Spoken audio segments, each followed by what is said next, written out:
दोस्तों नमस्कार, स्वागत है आपका अपने YouTube चैनल हिंदी ग्राम पे। आज हम करने जा रहे हैं आदिकाल के 25 क्वेश्चन करेंगे, वीरगाथा काल आदिकाल के।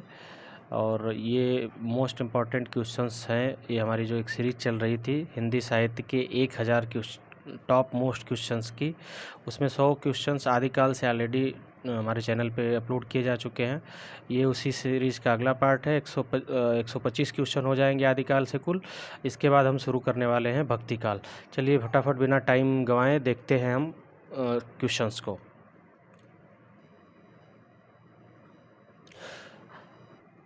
पहला प्रश्न है, निम्न में से कौन शिलांकित कृति है? शिलांकित का मतलब पत्थर पे खुदी हुई। शिलांकित यानी पत्थर पे खुदी हुई पाई गई थी। ये जैसे शिलालेख होते हैं उसी तरह से शिलालेख की तरह। पाहुड़ दोहा, राउल वेल, प्राकृत पेंगलम, वर्ण रत्नाकर। तो इसमें से शिलांकित कृति जो है राउल वेल है।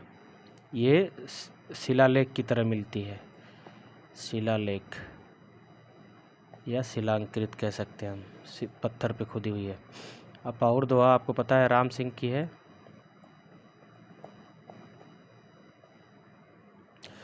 और वर्ण रत्नाकर ज्योतिश्वर ठाकुर। ज्योतिश्वर ठाकुर।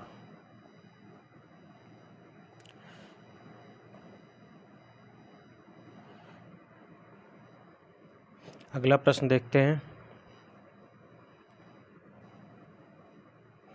विद्यापति की पदावली मैथिली हिंदी में रचित होने पर भी निम्नलिखित में से किस से प्रभावित है? निम्न में से किससे प्रभावित है? किससे प्रभावित है? बांग्ला, मराठी, बिहारी, उड़िया। पूछा जा रहा है कि विद्यापति की पदावली पर किसका प्रभाव है? बांग्ला का, मराठी का, बिहारी का, उड़िया का। इसका सही आंसर होगा बांग्ला का। इसको जो है बांग्ला से प्रभावित मानते हैं। अगला प्रश्न देखते हैं। दान वाक्यावली किसकी रचना है?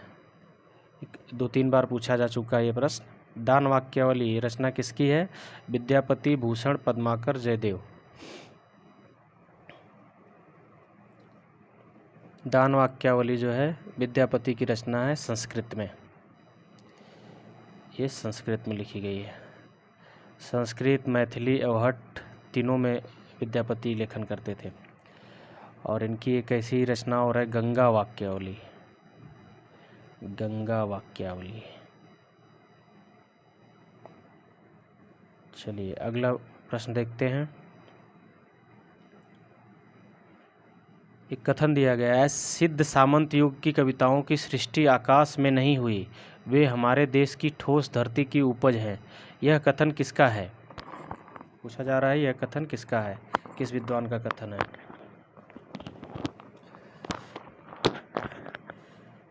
रामचंद्र शुक्ल, हजारी प्रसाद द्विवेदी, मिश्र बंधु, राहुल सांकृत्यायन। यह राहुल सांकृत्यायन जी का कथन है। राहुल सांकृत्यायन जी ने क्या कहा है, क्योंकि ये नामकरण भी राहुल सांकृत्यायन, इतना आप ध्यान रखेंगे कि सिद्ध सामंत युग जो है इन्होंने ही कहा है। सिद्ध सामंत युग की कविताओं की सृष्टि आकाश में नहीं हुई है, वे हमारे देश की ठोस धरती की उपज है। यह जो है राहुल सांकृत्यायन जी का कथन है। चलिए अगला प्रश्न देखते हैं।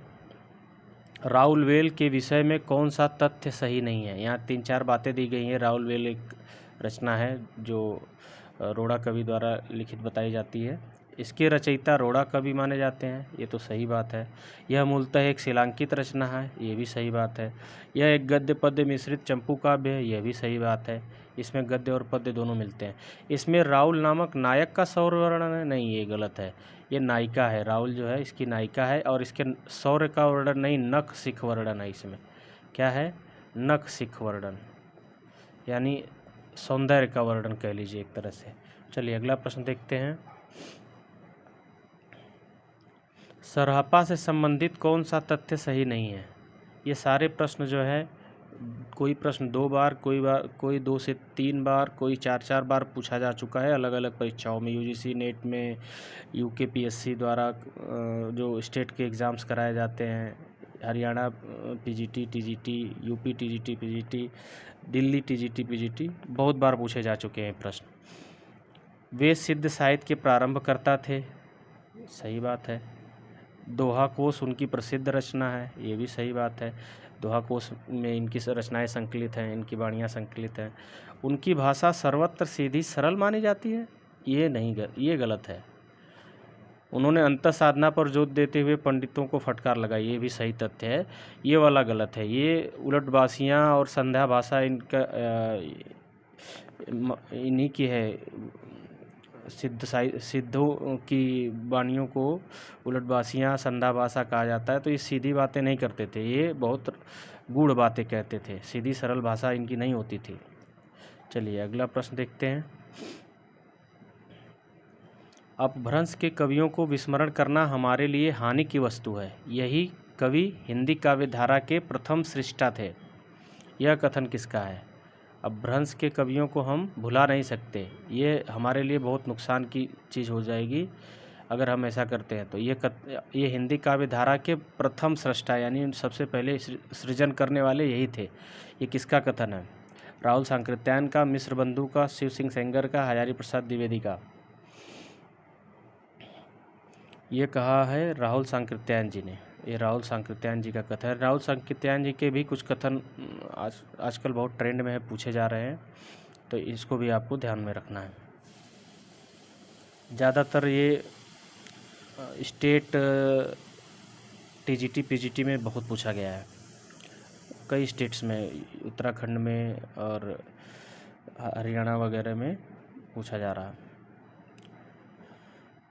चलिए अगला प्रश्न देखते हैं।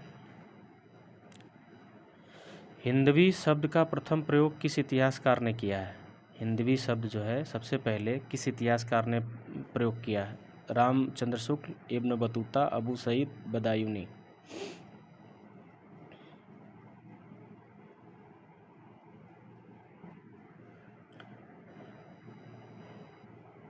इसका सही आंसर है अबू सईद। और कुछ लोग अमीर खुसरो को भी मानते हैं कि अबू सईद ने नहीं, अमीर खुसरो ने सबसे पहले हिंदवी शब्द का प्रयोग किया है। कुछ जगह ऐसे कॉन्फ्लिक्ट्स हैं हमारे हिंदी साहित्य में, बहुत सारी बातें हैं जिस पर कुछ लोग राजी हैं, कुछ लोग नहीं राजी हैं। ऐसे ही आदिकाल के नामकरण को लेकर के दुनिया भर का विवाद है, और पृथ्वीराज रासो के प्रमाणिक होने पर विवाद है। तो इस तरह के विवादात्मक प्रश्न भी आते रहते हैं। अमीर खुसरो भी कुछ लोग मानते हैं, मगर अबू सईद यहाँ पर सही माना गया है आयोग द्वारा। चलिए अगला प्रश्न देखते हैं। काम भाव और शरीर का सौंदर्य उनके यहाँ उत्सव रूप में है। विद्यापति के संदर्भ में यह कथन किसका है? विद्यापति के बारे में यह किसने कहा है कि काम भाव और शरीर का सौंदर्य उनके यहाँ उत्सव के रूप में है, त्यौहार के रूप में है, वो सेलिब्रेट करते हैं इस चीज़ को? रामस्वरूप चतुर्वेदी ने कहा है, डॉक्टर नागेंद्र ने कहा है, बच्चन सिंह ने कहा, रामचंद्र शुक्ल ने कहा? किसने कहा है? ये रामस्वरूप चतुर्वेदी जी का कथन है, जो इनकी किताब है हिंदी साहित्य और संवेदना का विकास, उससे लिया गया है ये, हिंदी साहित्य और संवेदना का विकास। चलिए अगला प्रश्न देखते हैं। निम्नलिखित में से कौन सा नाम सिद्ध परंपरा की योगिनी का नहीं बल्कि योगी का है? ये देखिए, नाम सभी देखेंगे आप तो लगेगा कि ये सारे आकारांत नाम हैं, तो ये सारे योगिनियों के या स्त्रीलिंग होंगे।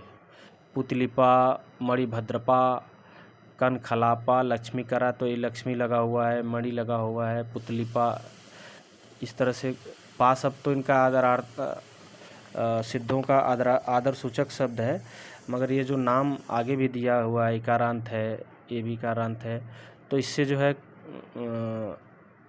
इसमें पूछा जा रहा है कि इन चारों में से कौन योगी है। 3 तो योगिनियों के नाम हैं, यानी 3 स्त्रियां थी, 1 पुरुष थे, उसका नाम आपको पता लगाना है। ये जो पुतलिपा है ये योगी थे, और ये सारी मणिभद्रपा, कनखलापा और लक्ष्मीकरा, ये तीनों योगिनियां हैं, यानी ये स्त्रियां थीं और ये पुरुष थे, पुतलिपा। इसको आपको ध्यान में रखना है। चलिए अगला प्रश्न देखते हैं। निर्भय भीम व्यायोग के लेखक है। निर्भय भीम व्यायोग किसकी रचना है, पूछा जा रहा है? धनपाल, राजशेखर, धर्मप्रभ सूरी, रामचंद्र सूरी। किसकी रचना है?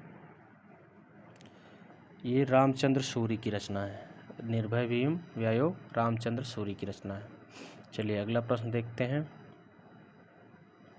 निम्नलिखित में से कौन चंदनबाला रास के रचयिता है? चंदनबाला रास किसकी रचना है? जिन धर्मसूरी, सुमतिगढ़, मुनिजिन विजय, आशुग कवि। कहीं कहीं इनका नाम आशुग मिलता है, कहीं कहीं आशगु मिलता है, तो आपको दोनों को सेम समझना है। ये जो है आशग कवि की रचना है चंदनबाला रास। चंदनबाला रास किसकी रचना है? आशग कवि की। जिन धर्मसूरी की एक रचना है स्थूलिभद्र रास। स्थूलिभद्र रास। और सुमतिगढ़ की है नेमिनाथ रास। नेमिनाथ रास।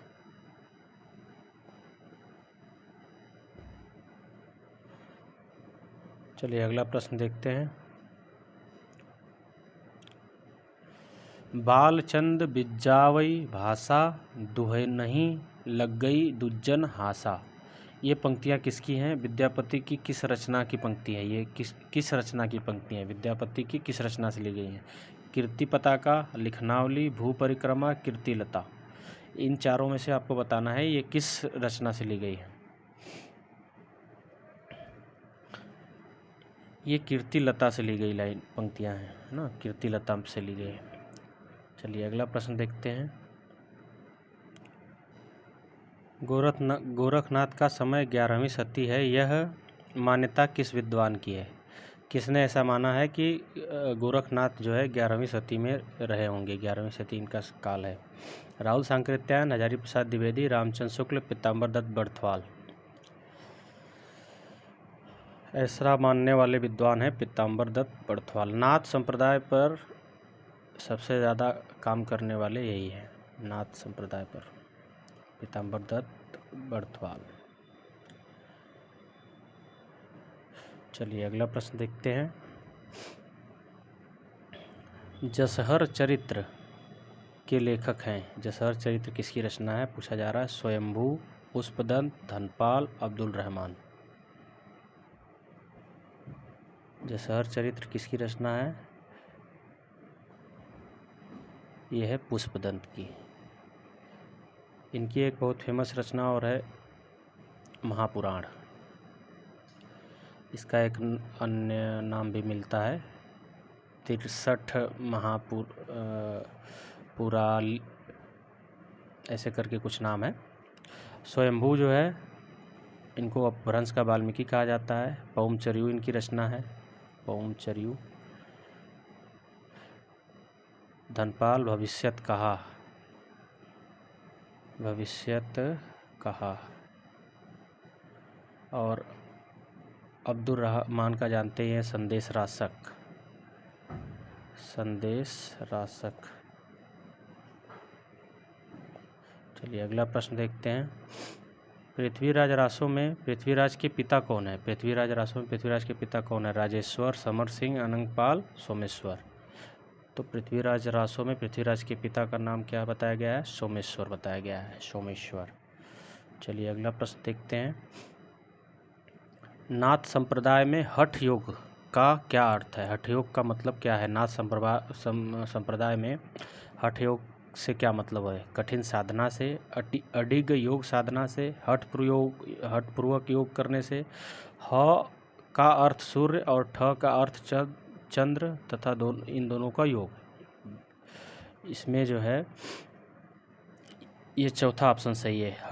हठ योग में ह का अर्थ सूर्य रखा गया है, ठ का अर्थ चंद्र रखा गया है, जो हमारे शरीर में बताया जाता है कि सूर्य नाड़ी, चंद्र नाड़ी, और इन दोनों का योग ही हठ योग है। हठ योग साधना इनकी जो है हठ, ह और ठ, सूर्य और चंद्र का योग ही हठ योग है। ये तीनों ऑप्शन गलत हैं। ठीक है, चलिए अगला प्रश्न देखते हैं। प्राकृताभास हिंदी से क्या आशय है? प्राकृताभास हिंदी से क्या मतलब है? अपभ्रंश हिंदी, प्राकृत, पाली। तो आप जानते हैं कि हिंदी के विकास का क्रम संस्कृत से कैसे है। संस्कृत है, फिर पाली है, फिर प्राकृत है, फिर अपभ्रंश है, फिर तब हिंदी है।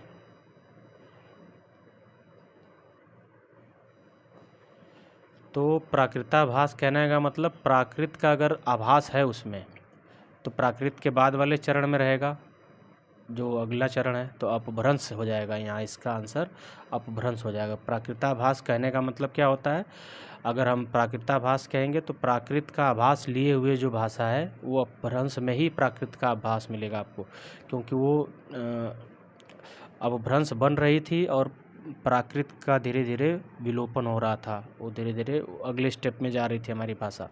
तो पाली से प्राकृत बनी, प्राकृत से अपभ्रंश, अपभ्रंश से हमारी हिंदी। तो प्राकृताभास हिंदी कहने का मतलब है कि अपभ्रंश, सही आंसर हो जाएगा अपभ्रंश। चलिए अगला प्रश्न देखते हैं। निम्नलिखित में से कौन सी रचना अपभ्रंश की नहीं है। अपभ्रंश की रचना इनमें से नहीं है, चारों में से। पौमचर्यू, पाहुड़ दोहा, भविष्यत कहा, चित्रावली।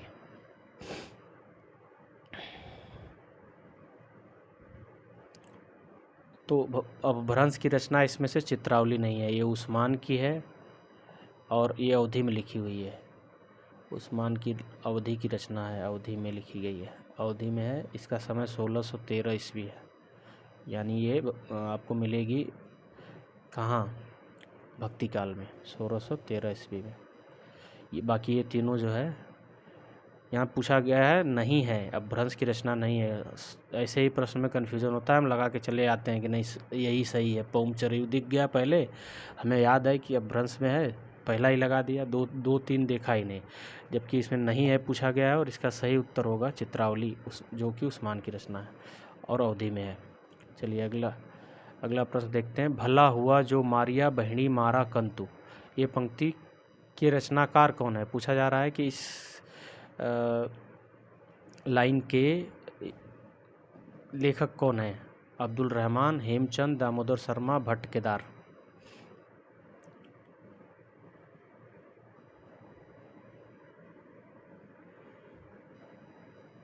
इस पंक्ति के रचनाकार अब्दुल रहमान हैं, हेमचंद्र हैं, दामोदर शर्मा है, भट्ट केदार है। किसकी पंक्ति है ये जो है हेमचंद्र की पंक्तियां हैं। भला हुआ जो मारिया बहनी मारा कंतु। चलिए अगला प्रश्न देखते हैं। सिद्धों और योगियों की रचनाओं का जीवन की स्वाभाविक अनुभूतियों और दशाओं से कोई संबंध नहीं है, अतः वे शुद्ध साहित्य के अंतर्गत नहीं आती। यह विचार किसका है। मुनिजिन विजय, रामचंद्र शुक्ल, हजारी प्रसाद द्विवेदी, धीरेन्द्र वर्मा। ये कथन जो है आचार्य रामचंद्र शुक्ल का है कि उन्होंने सिद्धों और योगियों के बारे में क्या कहा है कि उनकी रचनाओं का जीवन की स्वाभाविक अनुभूतियों और दशाओं से कोई संबंध नहीं, यानी वे उनकी रचनाएं जो है धार्मिक शिक्षा हैं बस। वे शुद्ध साहित्य की श्रेणी में, शुद्ध साहित्य का मतलब होता है जिसका जनता से कोई ना कोई सरोकार हो, कोई संबंध हो। ये जो है सिर्फ इनकी धार्मिक शिक्षा मात्र थी, इनकी रचनाएं, इनके उपदेश थे, और इसीलिए इन्होंने इसे शुद्ध साहित्य की श्रेणी में रखने से इनकार किया है शुक्ल जी ने। चलिए अगला प्रश्न देखते हैं। निम्न में से नाथ साहित्य की कौन सी विशेषता नहीं है। कौन सी विशेषता नहीं है। रामायण तथा महाभारत से संबंधित कथाओं का साहित्य में समावेश, चित्त शुद्धि और सदाचार में आस्था, गुरु महिमा, उलटबासियाँ। तो इनके साहित्य में जो है रामायण महाभारत का कोई समावेश नहीं मिलता है, तो ये वाला ऑप्शन गलत हो जाएगा। ये चित्त शुद्धि पर, यानी अपने मन की शुद्धि पर, और सदाचार में, क्योंकि ये नाथ संप्रदाय सिद्ध संप्रदाय के वामाचार से दुखी होकर के इन्होंने अपना पंथ अलग किया था, तो ये सदाचार में आस्था रखते थे, वामाचार यानी बुरे आचार व्यवहार से दूर रहते थे। गुरु महिमा भी है इनके में, उलटबासियाँ भी हैं, तो ये पहला वाला ऑप्शन सही हो जाएगा। ये विशेषता नहीं है नाथ साहित्य की। चलिए अगला प्रश्न देखते हैं। सिद्ध कवियों द्वारा प्रयुक्त भाषा को कहा जाता है डिंगल, अपभ्रंश, अवहट, संध्या भाषा या संधा भाषा। आप सभी को पता ही होगा ये संध्या भाषा या संधा भाषा होगा। ये सिद्ध कवियों की भाषा शैली को संध्या भाषा कहा जाता है, या कहीं कहीं संध्या भाषा भी लिख के आता है। डिंगल का संबंध जो है डिंगल पिंगल रासों से है। अपभ्रंश और हिंदी के बीच की एक स्थिति है भाषा की, अवहट थोड़ा सा। अपभ्रंश का बिगड़ा हुआ रूप हम कह सकते हैं अवहट और हिंदी से पूर्व की स्थिति है ना। तो अपभ्रंश और हिंदी के बीच की कड़ी जो है अवहट है, और प्राकृत के बाद की अपभ्रंश है। चलिए अगला प्रश्न देखते हैं। हालात ए कन्हैया किसकी रचना है? पूरन भगत, विद्यापति, अमीर खुसरो, इनमें से कोई नहीं। हालात ए कन्हैया ये रचना जो है अमीर खुसरो की है। हालात ए कन्हैया अमीर खुसरो की रचना है। चलिए अगला प्रश्न देखते हैं। प्रबंध चिंतामणि की रचयिता कौन है? प्रबंध चिंतामणि की रचयिता का नाम बताइए। दामोदर पंडित, कवि आशुग, रोड़ा कवि, मेरुतुंग। ये जैनाचार्य मेरुतुंग की रचना है प्रबंध चिंतामणि। ये 25 प्रश्न हमारे आज के वीडियो के पूरे हुए। कुल मिलाकर के हमारे चैनल पर हिंदी साहित्य के आदिकाल से 125 मोस्ट इम्पॉर्टेंट वीडियो आज क्वेश्चंस के वीडियो आज अपलोड हो जाएंगे। इसके बाद जो है अब इससे अगला वीडियो जो है भक्ति काल का आएगा। मैं कोशिश करता हूं कि थोड़ा जल्दी अपलोड करूं, क्योंकि इधर बहुत व्यस्तता होने के कारण टाइप करना पड़ता है, काफ़ी समय लगता है, तो थोड़ा देर हो जाती है। चलिए ये वीडियो यहीं पर समाप्त होती है। अपने दोस्तों के साथ शेयर करें, वीडियो को लाइक करें, चैनल को सब्सक्राइब करें। धन्यवाद।